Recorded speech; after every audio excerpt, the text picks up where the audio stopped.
ತುಂಬಾ ಸಮಸ್ಯೆ ಇದೆ. ಕೆರೆ ಒಳಗಡೆ ಎಲ್ಲ ಪ್ರಾಧಿಕಾರ ಎಲ್ಲ ಅನುಮತಿ ಕೊಟ್ಬಿಟ್ಟಿದೆ. ಜಿಲ್ಲಾ ಪಂಚಾಯತಿ ಪ್ರಪೋಸಲ್ ರೆಡಿ ಮಾಡ್ಬಿಟ್ಟಿದೆ. 4 ಕೋಟಿ ಕೊಟ್ರೆ ಅಲ್ಲಿ ನಿಮ್ಮ ಹತ್ರ ಕೊಟ್ಟಿದ್ದು ನಮಗೆ ರೈತ ಸಂಘಗಳು ಕೊಟ್ಟೆ.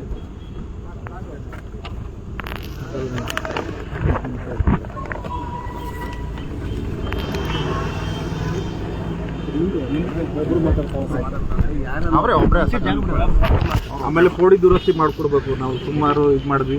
ಇವರು ಕಂದಾಯ ಸಚಿವರನ್ನ 3 ಸಲ ಹೋಗಿ ಭೇಟಿ ಮಾಡಿದ್ವಿ.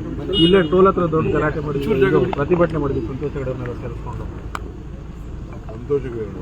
ಅವರು ಬಂದೋಣ, ಅವ್ರ ಮಾರ್ಗದರ್ಶನದಲ್ಲಿ ನಡೆಯುವಂಥದ್ದು.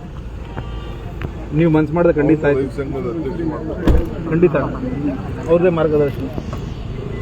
ಇವತ್ತು ಕೂಡ ಮಾತಾಡಿದೆ, ಇನ್ನೊಂದ್ಸಲ ಪ್ರಯತ್ನ ಪಡಿ, ಇಲ್ಲಾಂದ್ರೆ ನಾವು ಉಪವಾಸ ಕೂತ್ಕೋತೀವಿ ಅಂತ ಪ್ಲಾನ್ ಮಾಡೋಣ. ಬೇಡ, ಒಂದ್ಸಲ ಡಿ ಕೆ ಶಿವಕುಮಾರ್ನ ಭೇಟಿ ಮಾಡಿ ಮಾತಾಡಿ. ಅವ್ರಿಗೆ ಇದು ಒಂದು ಬ್ರಿಡ್ಜ್ಗೆ ಅನುದಾನ ಬಿಡುಗಡೆ ಆಗ್ತದೆ.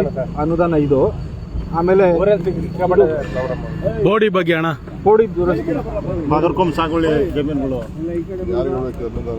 ಇವ್ರಿಗೆ ಪ್ರಿಯಾಂಕರ್ಗೆ ಹೇಳ್ಬೇಕು. ಅವ್ರಿಗೂ ಭೇಟಿ ಮಾಡಕ್ಕೆ 1 ವಾರದಿಂದ ಕಾಯ್ತು. 1 ವಾರ ಏನು 15 ದಿನ ಆಯ್ತಣ್ಣ. ಸೋಮಶೇಖರ್ ಅವ್ರನ್ನ ಒಂದು 10 ಸಲ ಭೇಟಿ ಮಾಡಿದ್ವಿ. ಅವರು ಹೇಳಿದ್ರು 10 ಸಲ ಭೇಟಿ ಮಾಡಿದ್ವಿ. ಬೋಡಿ ದುರಸ್ತಿಗಳು 2000 ಎಕರೆ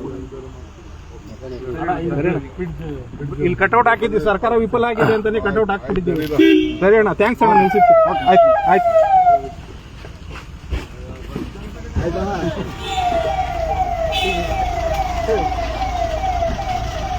ಇವರೆಲ್ಲ ಅಂತಿದ್ರಲ್ಲ ಬೆಳಿಗ್ಗೆ.